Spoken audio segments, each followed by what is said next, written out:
Satu pengalaman juga saya yang nggak mengenakan, pernah dibohongin sama koperasi. Jadi saya itu kan nabung setiap hari itu sisa hasil bikin kue itu ditabung setiap hari kan datang. Habis itu terus sudah ngumpul banyak, tak taunya dia alasannya orangnya itu nggak pernah datang lagi, terus alasannya bangkrut banknya kena corona. Ya lumayan itu dah namanya harus belajar ikhlas lagi, itu lagi. Akhirnya ya gitu, saya pasrahkan sama yang di atas. Ya Allah, kalau memang rezeki ya balik lagi rezekinya dari segala penjuru, itu aja sih. Berbagi inspirasi di Inspirasi Berbagi.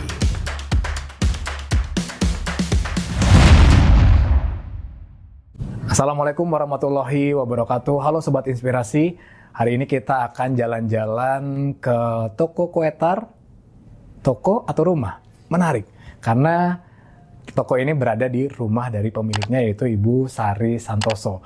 Beliau mengawali karirnya dari iseng-iseng, nggak sengaja, tapi akhirnya sekarang sudah sangat berkembang. Seperti apa sih kisah beliau? Kita akan cari tahu selengkapnya hanya di Inspirasi Berbagi. Selamat menyaksikan. Assalamualaikum warahmatullahi wabarakatuh. Perkenalkan, nama saya Ervana Sari. Biasa dipanggil dengan nama Sari kalau di rumah. Saya ibu rumah tangga. Saya yang mempunyai usaha di bidang bakery. Bikin kue tar, bikin bolu. Nama usaha bakery saya itu namanya Diarsa TPA atau Diarsa Bakery. Kenapa namanya Diarsa TPA? Karena Diarsa itu singkatan dari Dika Arya Satria, nama anak saya yang digabung. Kalau TPA itu karena rumah saya dekat dengan TPA. Tapi kalau di izin itu namanya Diarsa Bakery. Kalau cuman yang terkenal namanya Diarsa TPA. Usaha saya ini dimulai tahun 2018 sebelum Covid itu. Pertama-tama bikin kue kecil-kecilan, dibikinin, suruh bikin sama teman saya itu. Selama-lama tetangga-tetangga ikut, bagus Mbak, coba bikinin gitu. Saya itu sebenarnya bukan bakers, bukan itu. Saya itu dulu tuh penjahit, pernah belajar jahit, pernah belajar salon, potong rambut itu.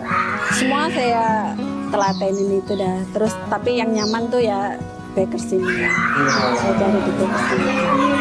Jahit kadang-kadang kalau pas waktu senggang itu jahit. Tapi kalau terlalu banyak orderan kue itu nggak sempet saya. Waktunya itu yang. Tapi masih mesinnya juga masih ada. Jadi terkadang-kadang aja masih jahit. Saya itu kalau bikin kue itu karena orang enak Mbak Sari bikin, itu yang bikin saya semangat. Coba Mbak Sari bikin lagi, terus belajar yang isi gambar-gambar tuh Mbak Sari. Pertama kan yang coklat-coklat lele gitu kan sederhana. Yang bikin tuh loh gambar-gambar tuh Mbak Sari. Nanti anak kecil-kecilan sukanya itu. Belajar dari situ. Terus orang-orang bilang enak Mbak Sari, terus bagus. Coba lagi tuh yang penyemangat saya itu. Terus sama katanya kuenya enak rasanya.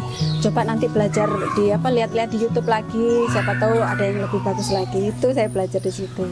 Terus jadi penyemangat itu, orang-orang bilang enak itu, dan jadinya saya lebih semangat itu belajar lagi. Saya belajar tuh ya belajar sendiri itu dah. Kadang-kadang customer yang bawa contoh. Oh kira-kira kalau saya bisa, saya bilang bisa, tapi kan nggak menjamin maksudnya 100% sesuai contoh saya. Tapi kalau baru-baru belajar ngomong gitu, saya nanti mirip-mirip ya gitu, nggak bisa langsung persis, soalnya lain tangan lain hasil. Oh ya nggak apa-apa, itu udah mereka yang bawa contoh. Jadi saya belajarnya itu dari customernya langsung, malahan dari contoh-contoh yang dibawa customer itu. Kalau saya langsung kayak les itu tuh malah nggak pernah belajar dari contoh-contoh customer itu. Kalau di Diarsa Bakery kira-kira tahun 2018, kira-kira 6 tahun lebih lah, 6 tahun itu. Kalau pelanggannya ya nggak bisa dihitung. Alhamdulillah disyukuri. Banyak orang ditipu, mungkin karena dilihat orangnya polos mungkin atau gimana. Banyak yang nipu, bahkan reseller saya itu banyak sampai numpuk, banyak sampai puluhan, maksudnya puluhan orderan sampai ditumpuk-tumpuk, disuruh transfer ya sebentar lama gitu. Tapi lama-lama capek nagih. Terus saya kira ya udah biarin dah, diikhlaskan, capek. Alasannya banyak, dia alasannya sakit, mau ditengok enggak mau, terus alasannya lagi dijawab, pokoknya banyak. Padahal dia orang-orang asli sini juga, cuman itu dah alasannya banyak sekali kalau ditagih itu. Akhirnya saya putus aja, wes nyerah wes, mungkin kalau rezeki ya balik uangnya, kalau enggak ya sudah diikhlaskan saja. Awalnya itu dia kalau order tuh lancar, jadi begitu order langsung transfer, tapi lama-lama tumpuk, Mbak saya ini soalnya lagi di sini, jadi nanti nggak bisa transfer, nanti agak siangan ya, boy. Terus lama-lama numpuk, Pak ini kirim lagi gitu, lama-lama numpuk itu udah, terus nggak bayar akhirnya.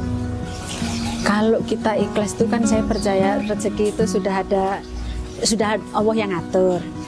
Saya pertama sih kayak gitu, terus lama-lama mungkin nggak rezeki, akhirnya terus diikhlaskan itu dah lama-lama. Tapi kalau kita ikhlas tuh rezeki tuh ada aja, kayaknya lebih banyak yang harga kue yang ditipu tuh rezekinya lebih banyakan saya kayaknya malahan, karena sering ditipu tuh malah gitu. Tapi itu udah dengan ikhlas tuh lama-lama malah rezekinya lancar.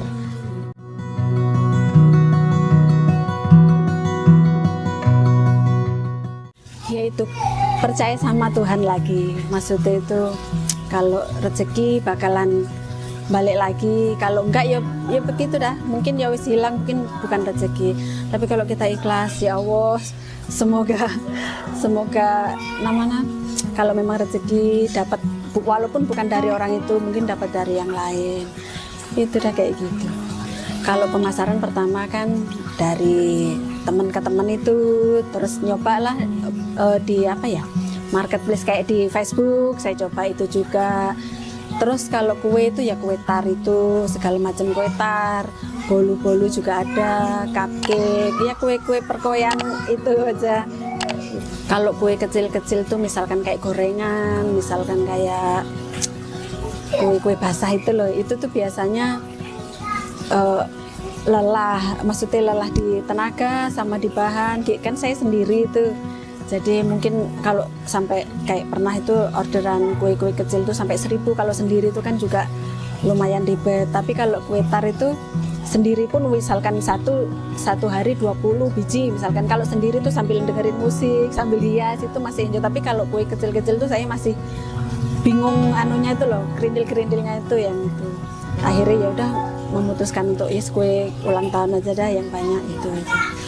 Itu saya harganya itu nggak terlalu mahal, maksudnya saya ngambil untung tuh juga sedikit, yang penting lancar itu saya. Terus punya sertifikat halal, punya izin juga punya. Terus saya juga mikirnya kan rumah sendiri, jadi ngambil untung tuh sedikit, yang penting jalan aja gitu loh, sedikit-sedikit tapi terus menerus, nggak ngambil untung banyak tiba-tiba mati usahanya, itu enggak, sedikit-sedikit terus tapi kontinu. Alhamdulillah, syukur alhamdulillah, bisa nyekolahin, bisa mondokin 3 anak, cowok-cowok itu semua mondok alhamdulillah. Bisa beli lahan di Denpasar juga, walaupun ya 1 kapling, alhamdulillah juga itu perlu disyukuri. Di Jawa juga beli lahan, alhamdulillah. Walaupun sering dibohongin orang itu dah maksudnya. Kita tuh rezeki itu ya Allah, kalau udah rezeki itu pasti datang, walaupun nggak dari orang yang bohongin itu, tapi dari segala penjuru itu datang. Pertolongan juga begitu, kadang kalau kita nggak punya uang, ada aja yang bawain, itu dah diikhlaskan, itu rezeki yang hilang nanti diganti sama Allah yang lebih bagus, lebih banyak, biasanya gitu. Doanya sih itu doanya itu. Yang pertama tuh niat dulu, yang pertama, karena nanti pasti itu banyak kendala, banyak itu. Yang pertama niatnya itu harus kukuh. Yang kedua itu modalnya nggak usah besar-besar dulu. Misalkan hari ini dapat 1 orderan, cukup beli misalkan loyangnya ukuran, customernya minta ukuran 20, beli itu aja dulu, sama beli bahannya ya, telurnya seberapa cukup, misalkan telur 5 ya wis 5 dulu, pokoknya yang ngicirit dulu. Nanti kan dapat sisanya itu dipakai beli loyang lagi, pokoknya diputer, nanti sisanya itu pakai beli loyang lagi, beli bahan lagi itu. Jadi kita nggak perlu modal yang gede-gede, karena kan sebagai ibu rumah tangga kan uangnya ya pas-pasan itu kayak gitu. Dulu pernah ada anak sekolah sekolah-sekolah itu pernah belajar ke sini. Tapi habis itu terus kendala COVID. Jadi kan semua dirumahkan tuh, nggak bisa kemana-mana itu. Dulu pernah ada yang belajar di sini, anak sekolah-sekolah itu. Satu pengalaman juga saya yang nggak mengenakan, pernah dibohongin sama koperasi. Jadi saya itu kan nabung setiap hari itu, sisa hasil bikin kue itu ditabung setiap hari kan datang. Habis itu terus sudah ngumpul banyak, tak taunya dia alasannya orangnya itu nggak pernah datang lagi, terus alasannya bangkrut banknya kena corona. Ya lumayan itu dah namanya harus belajar ikhlas lagi akhirnya ya gitu, saya pasrahkan sama yang di atas. Ya Allah, kalau memang rezeki ya balik lagi rezekinya dari segala penjuru, itu aja sih. Kalau mau belajar boleh, tapi ya kanggoin, maksudnya ya nggak semewah-mewah seperti yang di YouTube itu. Kanggoin belajar sama-sama, maksudnya nggak menggurui, nggak, maksudnya ya belajar bareng-bareng apa yang perlu. Misalkan dia mau belajar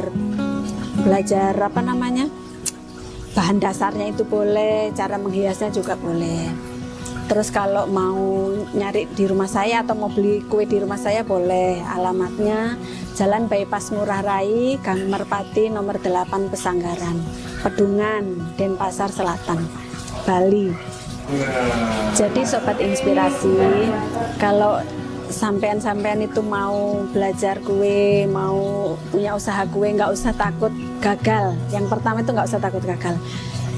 Yang pertama itu niat dulu, terus modalnya kecil-kecilan aja, seberapa cukup itu dipakai. Nanti hasilnya itu pakai beli loyang, pakai beli bahan lagi.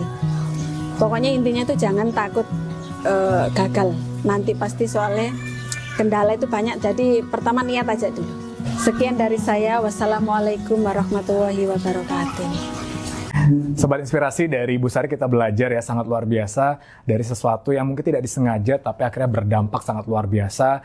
Beliau mengawali karir ataupun bisnis kuetarnya dari ulang tahun anaknya sampai akhirnya bisa menciptakan begitu banyak demand, begitu banyak pelanggan-pelanggan yang tidak hanya dari Denpasar tapi juga dari luar Denpasar dengan harga yang terjangkau. Yang pengen belanja jangan lupa untuk langsung saja menghubungi Ibu Sari di channel kita Inspirasi Berbagi, dan tentunya jangan juga lupa untuk share, like, comment, subscribe dari channel Inspirasi Berbagi. Ketemu lagi kita di episode berikutnya.